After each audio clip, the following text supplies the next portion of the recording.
I'm Lauren Kling, and this is 5 Things That Changed Your Life.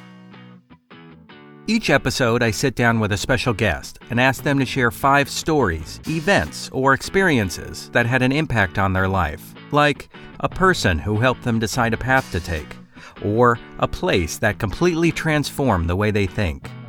Perhaps it was inspiration from a family road trip or a childhood TV show that helped them to make the person they are today. This week's guest, Samee Junio.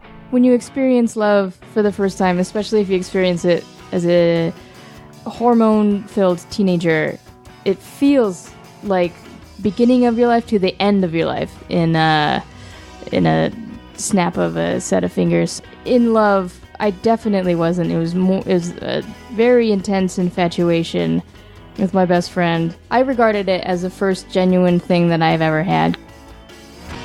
As always, I'm with my producer, Alan. How's it going, Alan? It's going great. We're on week 3. We are in week 3. We've had 2 guests so far. We've had Chris Gore, and we've had Satine, and we've learned some things about them. Yes, it's been a really, I'm getting a lot of good feedback. Right.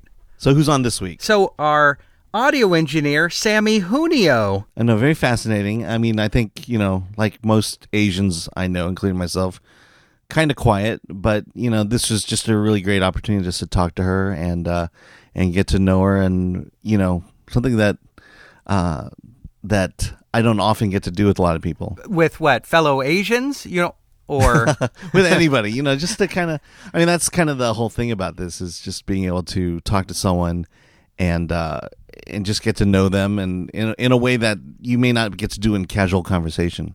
Oh, yes, definitely. And I think what the theme of this conversation was her coming into her own, and as she says in one of her 5 things, letting go of her inhibitions and establishing her own community, which I found interesting. Yeah, speaking of her 5 things, what are they? Samee's 5 things that changed her life. Number 1, dating apps. Number 2, moving to California. Number 3, letting go of my inhibitions and establishing my own community. Number 4, falling in love, in quotes, with my best friend in high school. And number 5, being introduced to the LA comedy scene. Ah, okay. Well, I'm interested. Me too. I think we should stick around and listen to it. Okay. All right, here you go, everybody. Here's 5 things that changed your life with Samee Junio. You've been our engineer so far for this show. Mm-hmm, yes, hi. And yes, hi. You're testing the microphone? No, I'm just... 1, 2. Yeah.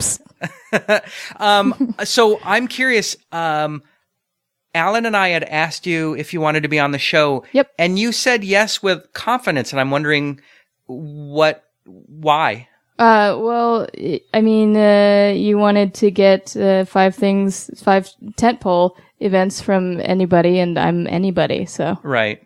There wasn't really anything to say no. Okay. Well, I think that some people who are audio engineers or in the audio field or in production want to be in production. Oh, there's always a little part of everybody who's behind the scenes to be called to the front, Interesting. I would not believe that, but I was one of them, so you was. I was one of them. Are you saying that that everyone who's behind the scenes deep down wants to be on the scene? Yeah. That's why you have a mic, right? Yes, that's probably. And that's why you was. Right? Yeah, but I think back to when I was a camera assistant, and I don't necessarily think a grip or electrician or someone running camera wants to be in front of the camera. Not necessarily like an overbearing thing, but I mean, when their lighting stuff is on screen, they have that sense of that's their performing. That's actually okay. Yeah, that's I think very for true. Me, one reason I'm not in front of things is because I don't necessarily feel like I'm pretty enough to be in front of things. You got a face for podcasts. Yeah, so. Exactly. And maybe that's, how cameramen feel sometimes. It's like, well, if I can't be in front of it, at least I'm behind it. Samee, thank you though for agreeing to do this. Yeah, of course. Thanks for asking. Yeah. So let's start off with, we always like to start off with just kind of a casual conversational topic. Super casual. You gave us 10 topics. Alan and I discussed which 5 on this we were going to talk about. But we could hit anything. That's the beauty of it. Sure. First one we wanted to talk about, because we find this to be something that a lot of people like to talk about on social media or wherever, dating apps. Yes. Why is dating apps one of the things when you thought of 10 tentpole moments in your life? Were dating apps one of them? I think, it was because I've met every important person, not every, but a large majority of the people that are in my life right now that are important, like close friends, I met off of dating apps. And it's not necessarily that I've dated all of my friends, but I don't. There's like a thing, because I don't socialize very well. I can go out and have a great time with strangers and all that stuff, but as far as like especially initially moving out to California, I didn't really branch out for myself to find like a friend network, but I definitely branched out for to date or something. I don't know. It was like this weird thing, but I just ended up meeting the right people. 'Cause like now it's dating apps are, there's like high traffic and everybody's on them. But before, dating apps were, they were just like full of internet savvy people, like kind of like cool, like the cooler type of people that like, they were kind of indoor kids. And that's kind of how you were able to meet one another, is through those. So it's not so much that I like dating apps now, but I like them before, when it was a smaller pool of people who were like-minded. Got it. When the cool people were using it. Yeah. When the cool kids were, yeah. Yeah. So, you said something really interesting, and I'm still trying to process it. You said it was easy to meet people through dating apps, but not as easy to make friends. Yeah.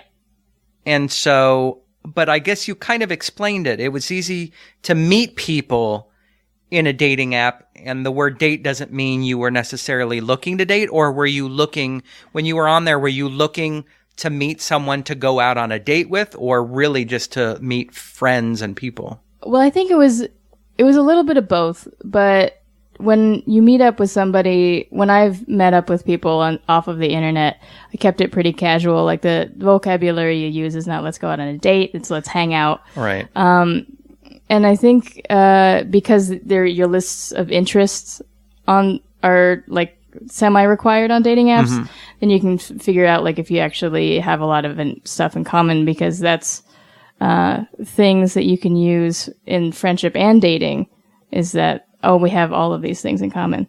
But what was the question though? I forgot. I don't remember. No, it was trying to understand why dating apps were, and maybe that's just a misnomer, that they're really an opportunity. Like you said, you get to learn about somebody from the comfort of your house or your computer or your phone, where socializing is kind of traditionally going out somewhere. Yeah. And that's putting yourself out there. Mm-hmm. Yeah. And I think, that's exactly what I meant. Got it. No, it makes sense. I mean, whenever somebody brings up dating apps, I think about to the time before I was married, using dating apps and meeting some interesting people, where there are those dates where you're like, I want to get out of here. Yeah. There are those dates where you're like, no, you're cool. I don't think we're going to date. Or you've told me and made it clear, Lauren, that we're not going to date, but you're cool and we'll hang out. And then, sometimes it could lead to something else. Yeah. To something else. But interesting. Now, do you still use dating apps to find friends? No. No. Because, I mean, even though I've met a lot of my friends off of dating apps, there was that, like, slight chance of actually dating them. But I'm in a relationship right now, so no more dating apps for me. Yay!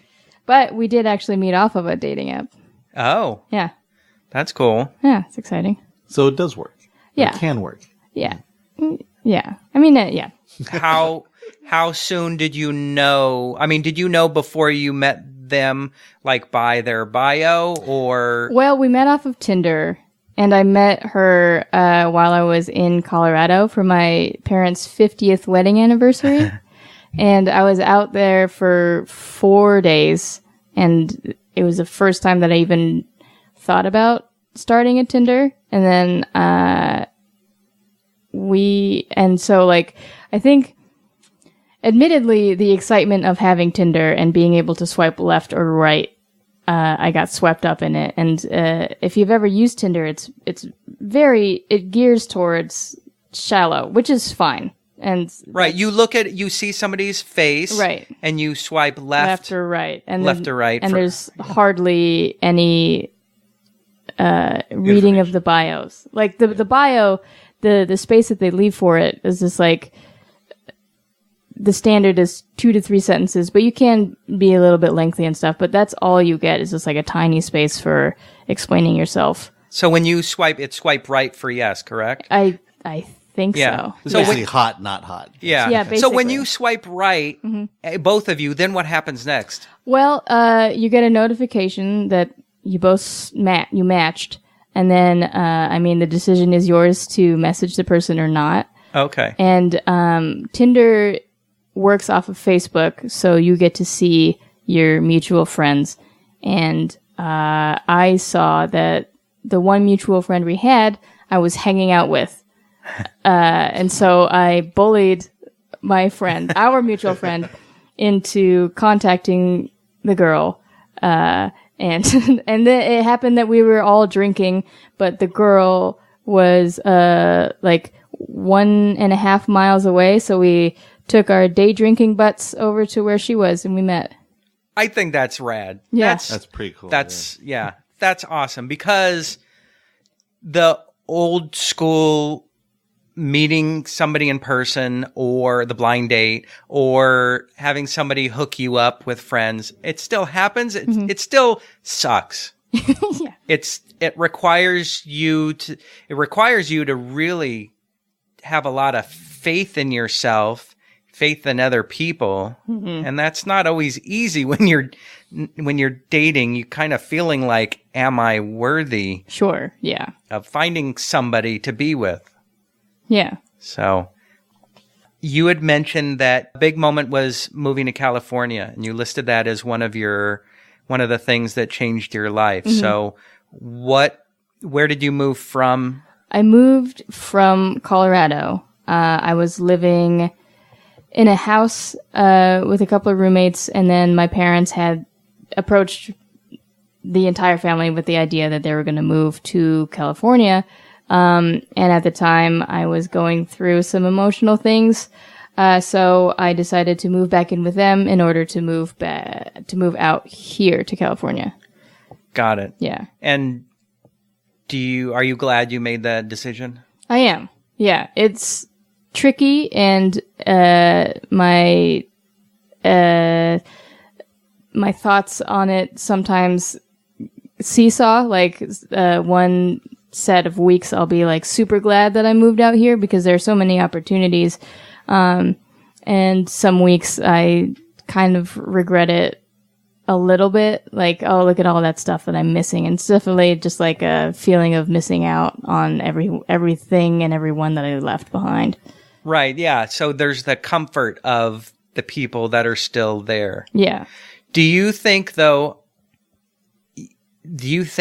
moving out to California was an empowering move? Yeah, absolutely. I think that even the position I'm in now, like us in your apartment right now, wouldn't have happened if I moved out here. But the steps that I've taken leading up to being here, like I don't think that my horizons would have been broadened in Colorado. Yeah. Yeah. So it is a testament to somebody's well-being and somebody's, inhibitions and things to make a leap like that. And especially when you go back home and you visit friends that, as awesome as they are, I'm sure you have friends who you're like, wow, they haven't done a thing to further themselves. Absolutely. Yeah. I think it was really important to spread my wings out here. Yeah. Yeah. Yeah. So I totally get it. So, now when you go home, do people think you're like the LA? There's a joke that my friend makes, because I'm very close. I'm still pretty close with everybody that, I moved away from. But, my friend makes a joke that I have to schedule, hangouts with my fans instead of my friends. I don't personally feel, that my friends think I am the Hollywood hotshot. However, I think that I might lean into it a little bit if I go to my 10-year reunion. Lean into it? Why? Yeah, lean in. You know what? You're living the Hollywood lifestyle, but without the fame and right. and the celebrity. Just tell them you're living the Los Feliz Glendale adjacent lifestyle. Yeah. And they'll be like, oh, okay, I get it. So you moved out from California. Mm-hmm. And how long ago, or moved out here to California, how long ago was that? I moved out here in 2011. So not that long ago. So when you came out, was there expectations from your parents for you to do something specific, either like just get a job, or did they encourage you to follow a dream of some kind? No, not really. It was kind of just move out here and figure it out. There wasn't really any specific goal that I had, and growing up, I really wasn't very vocal about my dreams anyway. So they were just like, okay, just move out with us. And then, I think there's one of the things that I wanted to do was get closer to my grandma, which I ended up being her caretaker for a little bit. So that was like the only specific goal. Well, that and getting closer to my sister, because my sister and my grandma lived out here my entire life. So. Oh, okay. So did your parents move out here to be closer to them? My parents moved out here because my the company that he worked for is in Pasadena, and they're getting older, so it was easier for my dad to be by the big building. Got it. Yeah. The main campus. Yeah. Got it. All right. And so you came out here and you were the caretaker for your grandma. Mm-hmm. Was that, is she still alive? Did she? She passed away Christmas in 2012. Wow. And so. Or 2011. Eesh. Wow. How do you look back on your time coming out here and taking care of your grandma? I look pretty fondly on it. She was in her 90s when she passed away. So traveling to Colorado wasn't happening a lot. And there was a bit of time where her and my parents weren't speaking. So I lost out on some quality time. So I think that going and hanging out with my grandma and like slightly taking care of her when I had the chance was really good for us and me, really. Yeah, I was going to say, it seems like something like that when you're caring for somebody other than yourself is always as difficult as it is. I think it's always spiritually and mentally uplifting. Yeah. To do that, to put yourself out there for somebody else who is asking for the help or doesn't know they need the help or is afraid to ask for the help. Sure, yeah. So let's see. Well, one thing to ask is, when you moved out here, do you think where you are today happened because of a series of coincidental events, or did you have to make where you are today happen? Well, actually, everything that we've talked about so far has led up to this. So, I met a comedian Mo Welch off of OkCupid. We met on Christmas Eve, and then Christmas Day was when my grandmother died. But meeting Mo Welch in that weird emotional time led me to hang out with her more. And then she asked me to start coming to her shows, so I did. And then she started asking me to kind of help out during the shows, and that escalated into, hey, do you want to produce my podcast? And that just launched into everything else that's happened. Yeah, so it was like a wave you just rode. Yeah, it's like a crazy wave, of opportunity that just opened up at a weird time. Yeah.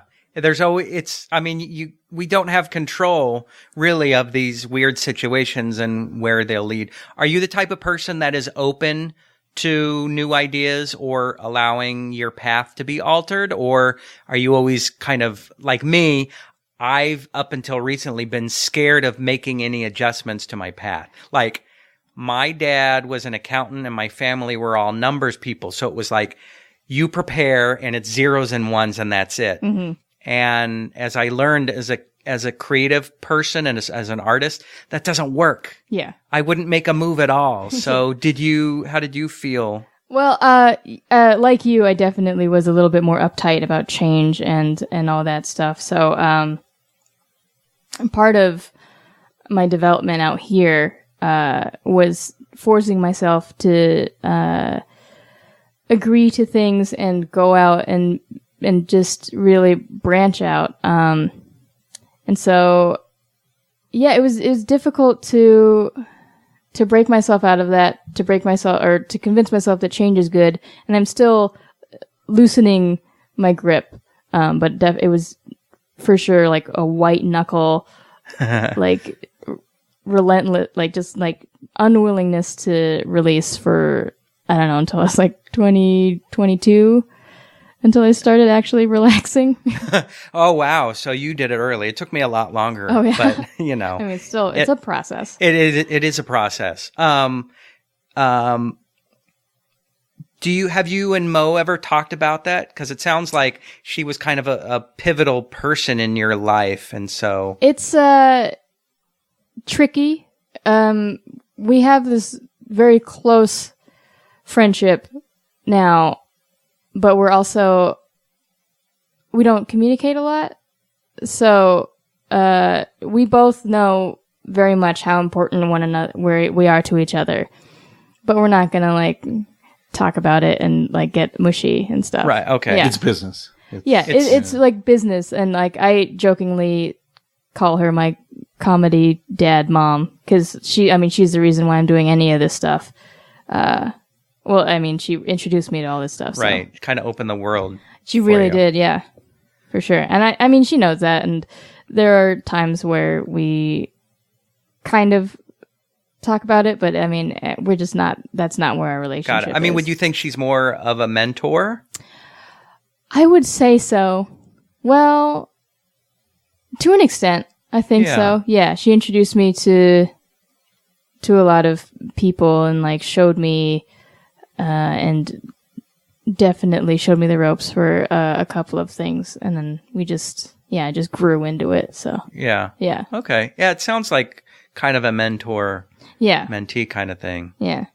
Have you had other mentors in your life? There are people out here that I've met, that I've worked with, that I've tried to emulate or at least learn from. Yeah. Yeah. Do they know they're a mentor, or you kind of you're just kind of pay attention to somebody to see? I don't think I've ever like straight up called somebody my mentor. I mean, do you seek advice? Do you say, "Hey"? There are people that I ask questions about. Ask questions at. But of at to on to. Yeah, I ask questions in them. But I think that right now, the people that I'm surrounding myself with currently are people who they're steps ahead of me performance-wise, obviously, but producer-wise, I feel like we're kind of on the same wave. And so, like, to call them my mentors is weird, but I feel like they're kind of my, like, colleagues, I guess. No, yeah. Yeah. Yeah. So yeah. Oh, yeah, no, because I think that mentors are kind of in that step or two above you, professionally speaking. Yeah. Like, not by age, because you could have young people younger than you who are mentors because they just happen to start earlier or caught a break, but who can help guide you to, here's where you are now, here's where I am, here's what I did to get from that step to the next. So right, yeah, especially in this industry, like age is like not even a thing. I don't know how you feel, Alan. For me, I have sometimes weird issues about that. Sometimes I feel like, am I too old? But it's really, I see. But I mean, I feel the same way. It's like I'm doing something now that I should have been doing 20 years ago. And that's the whole writing stuff. And I just feel like I'm entering the game very late in life. Right.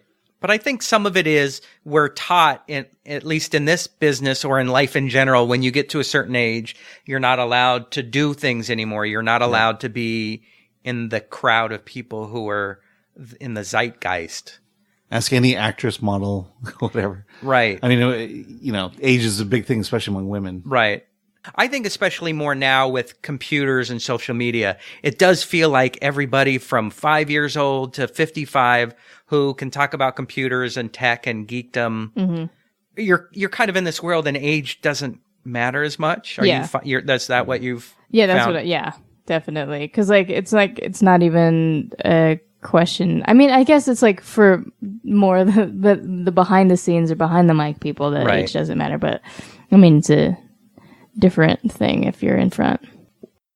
Another thing on your list, you say letting go of my inhibitions and establishing my own community. Yep.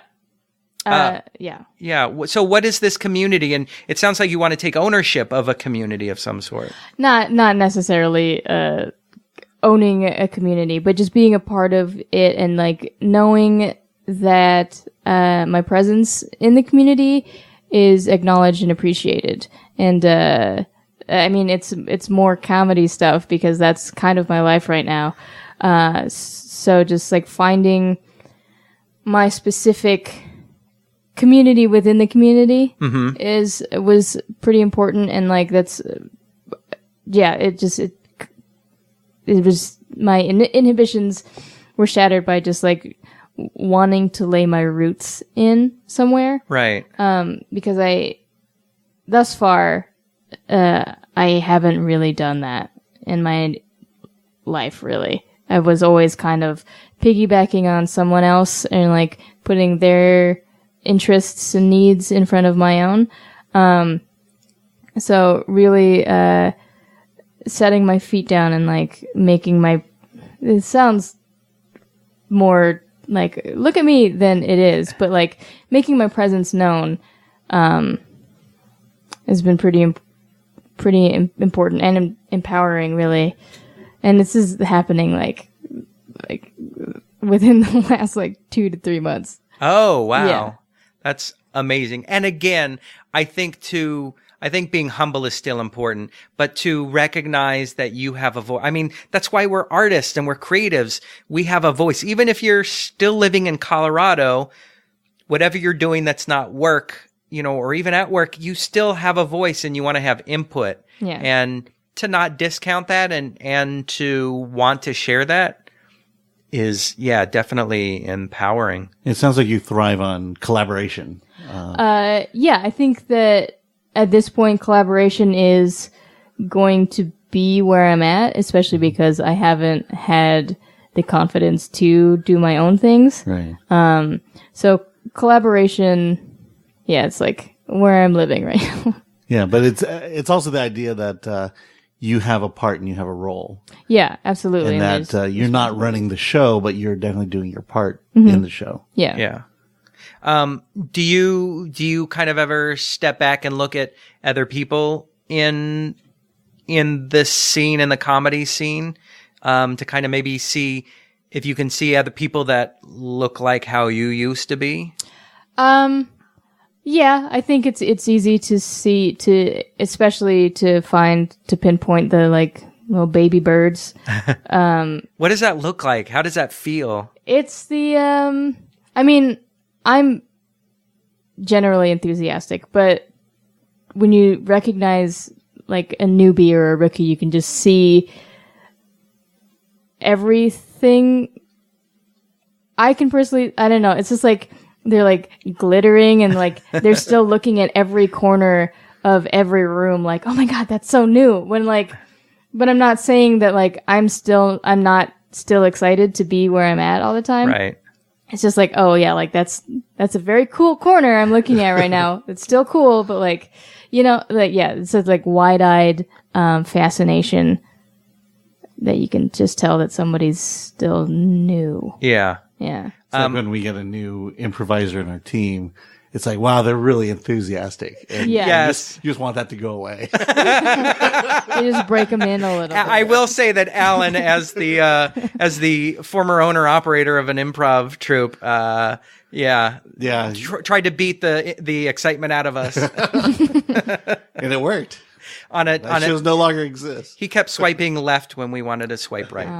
God damn it, Alan. I did want to ask about the comedy scene. Meltdown Meltdown Comics is here in LA. Yeah. And that's been a big influence and a big part of your life. Yes, it has In been. what capacity? Well, I was co-producing the Mo Show with Mo, and we moved to Meltdown. And we were monthly there for about a year. And probably 3 to 4 shows in, the people in the front of the store, they were like saying hi to me, like I recognize you now thing. And I didn't like register that until like the 3 to 4 shows in, and I was like, oh, are we becoming friends right now? And then, so producing the Mo Show introduced me to the program director at the time and her husband. And just hanging out in Meltdown, like, yeah, when you walk into a place a couple of times and you feel like you belong already, I think that's just been, that's how Meltdown was for me. Like, just like, it felt like a warm hug, like, oh, we've missed you this whole time, even though it's like the 3rd or 4th time you've walked in. So after producing the Mo Show for a while, I was like, oh, I want to be here a lot. And so I asked the program director, because they have like an intern program, and they did, surprise. And then so like I went in for an interview, I got to be an intern, and I was an intern there for a long time. And just meeting everybody else who works there was just great. It's like the community, the comedy community in Nerd Melt, it's not a clique in its own, but it's so different from the traditional comedy scene that you think about, like the Comedy Lounge or the Comedy Store, or like it's just like it's different than stand-up. Scene. Well, it's stand-up back there. It is, but I guess it's kind of the new world of it's like sketch, alt improv, comedy. sketch, improv, stand-up, unique shows like that. Yeah. Because I know that my wife and I would go see shows, and I told Alan when he and I created a game show that's funny is Nerd Melt was like, I'm like, I want to do my show there because the feeling of this place is awesome, and the shows that are here.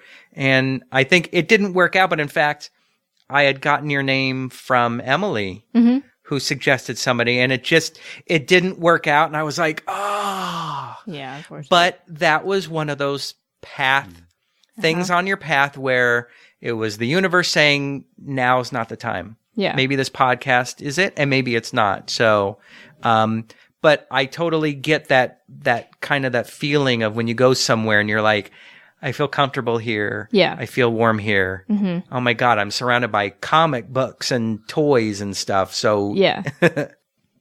Back when you were in high school, you had mentioned one of the things that you said falling in love with my best friend in high school, but you put in love in quotes. Right. So why in quotes? Because when you experience love for the first time, especially if you experience it as a hormone-filled teenager, it feels like, you go day by day, like the beginning of your life to the end of your life in a snap of a set of fingers. So in love, I definitely wasn't. It was a very intense infatuation with my best friend.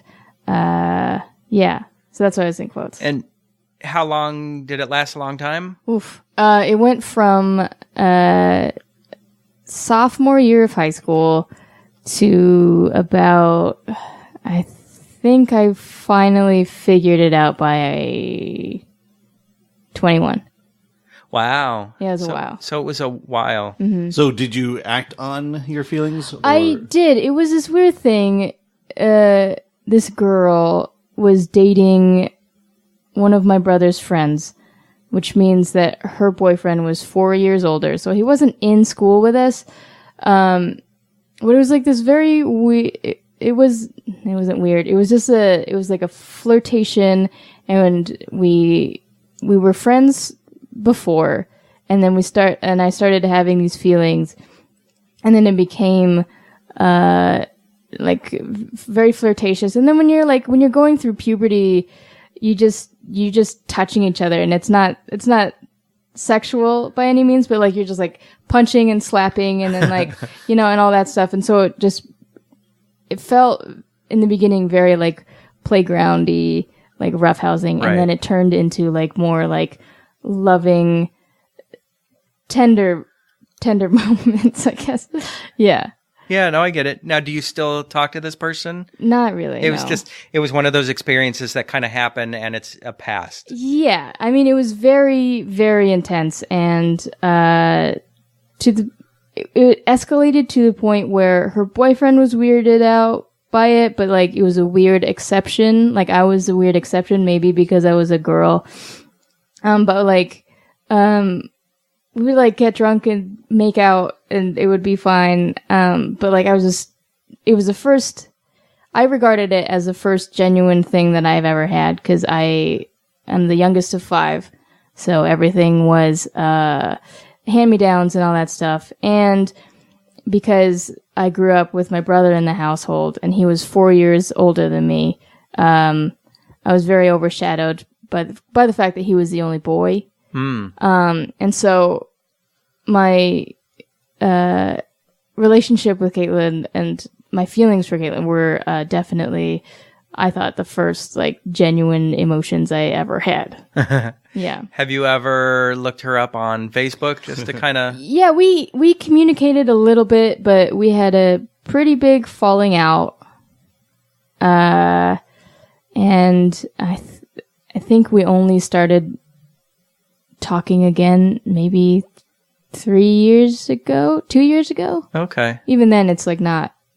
It's not. And as an adolescent, you had no guidance. Yeah, absolutely. You no were figuring guidance. things out on your own. Yeah, for sure. I want to move back to the comedy scene, because you've kind of talked about the comedy scene. You produce shows, you produce podcasts, and you're also in improv, right? You're an improviser, or no, not you yet. don't perform? Not yet. Probably soon. So why haven't you, or have you had the desire to before? When you're younger, you always want to, you kind of, like, there are kids who want to be actors and then, like, forget about that. But yeah, that's definitely, I kind of wanted to be on screen for a while, but, like, now it's becoming more reachable, I guess. Why haven't I done it? Because I have, like, crippling stage fright, and I didn't really believe in myself. And I lacked the confidence to go up and do stuff like that. So, I never really took the leap, but I am working with somebody now, and I mean not just somebody, but I am surrounded by a lot of people who are encouraging. Yeah. Yeah. And one of the podcasts that I audio engineer for is at the Pack Theater with Miles Stroth, and he's one of the bigger names in improv, and he's been around for a very long time, and so it doesn't hurt to have the wise to see and hear him weekly talk about and perform. Yeah, that's interesting. I don't know, Alan, if I know your story about if like being in front of, on stage, like improv was. I'm a little, I'm a clinical introvert. I just hate being in social situations, but I get so energized being on stage, and my wife just doesn't understand that. How is it that you don't like to talk to people, but you'll go up on stage and you'll make stuff up on the spot? Yeah. And I was scared to be in front of people until 2000, when it was my brother's wedding. I was the best man, and I wrote the best man speech on a napkin like 2 hours before. Not because I was waiting till the last minute, but just because that's when it struck me. And what I knew what I wrote was funny, but I didn't believe I was a funny person. Sure. And to see everybody laughing, that was the first moment where I'm like, it's not just my mom pinching my cheek and saying, "You're so funny," right. Or my grandma. My boy. Yeah. Well, no, it was really my boy. It's like, that as much as I love my mom and she was the first one to believe in me, I didn't think that way. And it's taken a long time in improv. When I met Alan, I had only been doing it a year. And I'm going to quickly share the best story. This is like Al Bundy talking about his, senior year in football, the like thing. Oh. We do short form improv. We're doing the game like World's Worst, which somebody gives you a topic and you got to say the world's worst thing to say or do in that situation. Okay. And I jump forward in front of the stage, in front of the audience, and I say whatever my thing is, and there's crickets chirping. And something in me, it was the half a can of Red Bull that I took before the show. I run off stage. I run through the doorways out to the side of the stage, through another set of doorways, and I run to the front row, and I sit down and start laughing at myself. Nice. And didn't even think about it. And then I got the point. Did anything for my team. It was organic too. It was organic, which was great, because you can, as I'm sure you know, we meet a lot of people who try too hard sometimes to be funny. Yep. Well, they fall in the shtick, basically. And that could have easily become shtick, but yeah. But that moment, it was just, it was organic, and that's what made it really funny. Yeah. So I'm curious, has there been a moment for you? Well, yeah. Actually, I was thinking about this when you were talking, but I was paying attention, I promise. I was transported back to like growing up.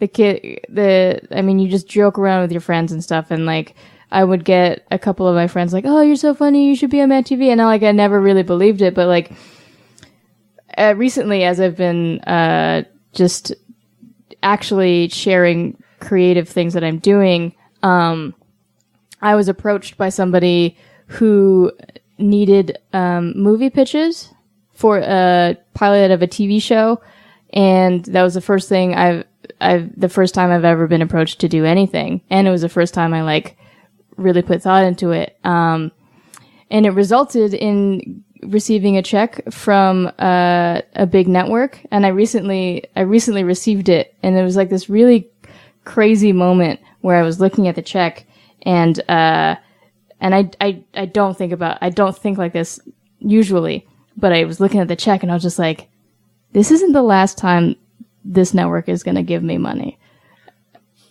And then like, that's a freaking powerful statement to make. Yeah. And like, I don't think like that. Like I'm confident enough now, but like just to have that, like even like now I can talk about it and be like, that was kind of delusional, Samee. But like just to like believe it, like I'm still like kind of riding on that wave. Right. It just like it felt like it just felt good, especially because it was like the first time I've submitted anything and I got paid for it. And Yeah. that movie is Batman versus Superman. Yeah, oof. I don't want to take credit for that one. No, I don't want anybody out there to discount what you said, because to be able to know that you're good at something, but still be humble, and to be able to say, I want this more, and also specificity. Mm-hmm. I mean, somebody could say, I want to be on TV. Right. Well, that's not specific. Somebody could say, I want to be on a half-hour multi-sitcom comedy on CBS. That's specific. That also draws in people. Yeah. And so I think for you and Alan and I to be able to have something specific to say, I want to do this. This is what excites me. Even if your path gets moved again by something else, it's fine. But to not have a path at all, to not have a goal, it's easy to like not ever go down that path. Yeah, so absolutely. I think that's awesome to say that again, that you found something you're like, I want this again. Yeah. So do you have an ultimate goal? Like, do you have any specific? Specific goals, I do. There are a lot of irons in the fire that are giving me direction. But I think the biggest one right now, not the biggest one, but the most achievable, is to quit my 9-to-5 job and support myself with the podcast network. Got it. Yeah. So to be more specific, to own owner and operator of a podcast producing company is what you're saying. Yeah. Do you have visions though of being like getting paid for on stage or in front of the camera? Or is that still kind of, you're still playing in that area? Well, I'm part of a 2-person writing team, and we've got several goals and stuff. I think as far as on-stage goals and things, I would like to do voiceover for cartoons. We can talk. I've Please. done it before. Well, thank you very much for being on the show, Samee. Thanks, Lauren and Alan. My thanks, as always, to my co-host and producer, Alan Ng, and to this episode's guest, Samee Junio. Samee is a live comedy show producer and a podcast audio engineer with her own independent network called Hello Lionface. Among her shows includes The Mo Show, First Act, Historical Roast, and our very own 5 Things That Changed Your Life. You can follow us online at 5thingspodcast.com or on Facebook at facebook.com/5thingspodcast, that's FIVE, or on Twitter at 5thingspod, that's FIVEPOD. Music by My Monthly Date. Subscribe to 5 Things That Changed Your Life on iTunes, Google Play, Stitcher, or your favorite podcast service. And go ahead and leave us a nice review if you'd like. For 5 Things That Changed Your Life, I'm Lauren Kling.